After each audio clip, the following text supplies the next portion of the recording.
Respective viewers, अस्सलाम वालेकुम। आज हम बात करने वाले हैं रीडिंग कॉम्प्रिहेंशन, जो एक बहुत ही अहम टॉपिक है आपका एसटीएस के पेपर में, जो 100 में से 10 नंबर का इससे एमसीक्यू निकलते हैं।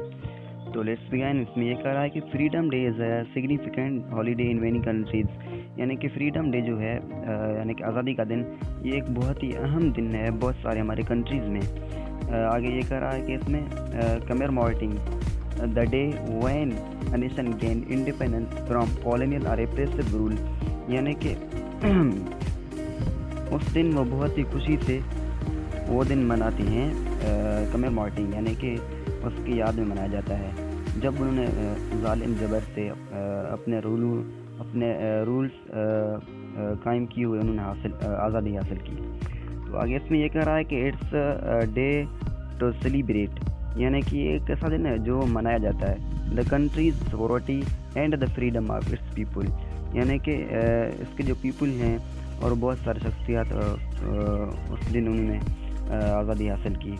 आगे इसमें यह कह रहा है कि on this day citizen often gather to reflect on the struggle of the past and the sacrifice made by the those who fought for independence, यानी कि वो उस दिन याद करते हैं अपने शहरियों को, उनके शख्सियत को जिन्होंने बहुत ही स्ट्रगल की और उसकी पास्ट को और उसको सेक्रीफाइस करते हैं। Made by those who fought for independence, यानी कि उनके लिए जिन्होंने इंडिपेंडेंस के लिए लड़ाइयाँ की और हमें आज़ादी हासिल करके दिया।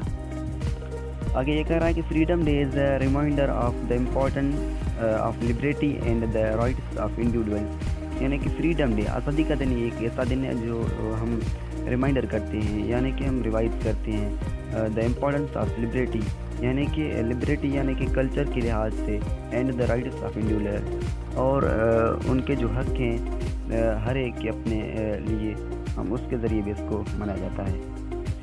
आगे ये कह रहा है कि it's a day to appreciate the bravery, यानी कि इस दिन हम अप्रिशिएट करते हैं ब्रेवरी जो हमारे बहादुर शख्सियात हैं, and the relations of those who paved the way for the freedoms enjoyed today, और उस दिन हम बहुत ही खुशी से उनकी याद में उनकी को अप्रिशिएट करते हुए ये दिन मनाते हैं। तो ये हमारा रीडिंग कॉम्प्रिहेंशन था, जो एक हमारा फ्रीडम डे के बारे में। तो इस तरह से आपको एक रीडिंग कॉम्प्रिहेंशन दिया जाएगा, यानी कि रीडिंग कॉम्प्रिहेंशन का मतलब ये है कि आपका वो जायज़ा लेंगे कि आपको रीडिंग पर कितना महारत है, कितना आप ठीक तरह से रीड करते हैं, और उसको अपने एनालिटिकल थिंकिंग ज़रिए और भी बहुत सारे मेथड के ज़रिए आप कितना उसको पढ़कर और समझते हैं। ठीक है, तो ये हमारा था रीडिंग कॉम्प्रिहेंशन, इस तरह से आपको दिया जाएगा। और उसके बाद आपको उसके नीचे आपको दिए जाएंगे कुछ एमसीक्यू, आपको वो जो हैं फॉरवर्ड करने होंगे इस तरह से। ठीक है, तो हम कुछ एमसीक्यू करते हैं आपके प्रैक्टिस के लिए इस पैसेज से। तो इसमें ये कह रहा है कि नंबर फर्स्ट एमसीक्यू में व्हाट इज़ फ्रीडम डे, यानी कि फ्रीडम डे है क्या। ठीक है, ए में ये कह रहा है a day to celebrate a country's independence, B में ये कह रहा है कि a day to commemorate a country founding, C में ये कह रहा है कि a day to honour a country's leaders, D में ये कह रहा है a day to mourn a country's struggle. इसमें जो आपका राइट ऑप्शन है वो option number A is right option. ठीक है, यानी कि ये एक ऐसा दिन है जो हम सेलिब्रेट करते हैं इंडिपेंडेंस डे के लिए।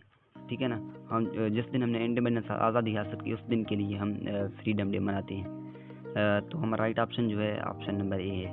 इस तरह से हम अब चलते हैं एमसीक्यू नंबर सेकंड की तरफ। इसमें ये कह रहा है कि what do citizens often do on freedom day, यानी कि उस वतन के जो सिटीज़न हैं उस दिन वो किस तरह से फ्रीडम डे मनाते हैं। दे प्रोटेस्ट अगेंस्ट द गवर्नमेंट, यानी कि वो गवर्नमेंट के ख़िलाफ़ खुद को जो है मतलब प्रोटेस्ट करते हैं। बी में ये कहा दे reflect on the struggle of the past, यानी कि वो पास्ट को रिफ्लेक्ट करते हैं, स्ट्रगल करते हैं। सी में ये कहा दे इग्नोर द डेज सिग्निफिकेंस, ठीक है, यानी कि वो उस दिन को इग्नोर कर देते हैं। आपका जिसमें राइट ऑप्शन है वो ऑप्शन नंबर बी है, दे reflect on the struggle of the past. अभी हम इस टॉपिक को कंटिन्यू रखते हुए अब चलते हैं एमसीक्यू नंबर 30 की तरफ। इसमें ये कह रहा है कि what is freedom day a reminder of, यानी कि फ्रीडम डे जो है हम रिमाइंडर क्यों करते हैं, किस लिए करते हैं। इमें ये करा कि द इम्पोर्टेंस ऑफ वेल्थ, यानी कि हमारा जो वेल्थ है उसके लिए, उसके इम्पोर्टेंस के लिए मनाते हैं। बी में ये द पावर ऑफ ऑपरेशन, हम इसलिए मनाते हैं। सी में ये करा है कि the importance of liberty and individuals rights, यानी कि इम्पोर्टेंस ऑफ लिबर्टी और इंडिविजुअल्स राइट्स और उनके हक के लिए मनाते हैं। डी में ये करा the struggles of other countries, या हम अदर कंट्रीज़ के स्ट्रगल के लिए मनाते हैं। तो इसमें जो आपका राइट ऑप्शन है option number C, the importance of liberty and individuals rights, जो पहले भी उस रीडिंग कॉम पर लिखा हुआ था वही आया है, ठीक है ना। इस तरह से आपको दिए जाएंगे उसके नीचे। नंबर 4 टाइम्स में ये कह रहा है कि who is honoured on freedom day, यानी कि उस दिन के जो ऑनर्ड हैं, हमारे मुअज़्ज़िज़ हैं, कौन होते हैं। ए में ये कह रहा है करंट लीडर्स, यानी कि जो हमारे करंट लीडर हैं, जिस तरह से पीएम हो गया, प्राइम मिनिस्टर हो गया और बहुत सारे शख्सियात हैं। बी में ये कहा the Dooj who fought for independence, या वो हैं जिन्होंने लड़ाइयाँ की इंडिपेंडेंस डे के लिए, खुद की जानें कुर्बान की। सी में ये कह रहा है फॉरेन डिक्टेटर्स, या वो हैं फॉरेन डिक्टेटर्स गैर मुल्की। डी में ये कह रहा है कि हिस्टोरिकल फिगर्स, या तो हमारे हिस्टोरिकल तारीखी फिगर्स हैं, ठीक है ना। तो इसमें जो आपका राइट ऑप्शन है वो option number B, those who fought for independence, यानी कि वो जिन्होंने अपने खून की लहू की कुर्बानियाँ दी, वो हमारे इस दिन के ऑनर्ड होते हैं। नंबर 5 और आपका लास्ट नंबर एमसीक्यू में ये कह रहा है कि what is celebrated on freedom day, यानी कि what is celebrated on freedom, यानी कि हम कौन सा चीज़ फ्रीडम के डे पर सेलिब्रेट करते हैं। कंट्रीज़ इकोनॉमिक ग्रोथ के लिए, बी में ये कह रहा है कि country's security and people's freedom के लिए। सी में ये कह रहा है कंट्रीज़ कल्चर हेरिटेज के लिए। डी में ये कह रहा है कंट्रीज़ मिलिट्री पावर के लिए। तो इसमें जो आपका राइट ऑप्शन है वो है option number B is right option, country's security and people's right के लिए हम जो है मनाते हैं ये दिन। तो इसमें जो आपका राइट ऑप्शन है वो option number B is right option. तो ये हमारा आज का जो लेक्चर था वो अबाउट द रीडिंग कॉम्प्रिहेंशन, इस तरह से आपको दिए जाएंगे और नीचे आपको इस तरह से आपको एमसीक्यूज सॉल्व करने होंगे। So thank you so much for your support and watching our video.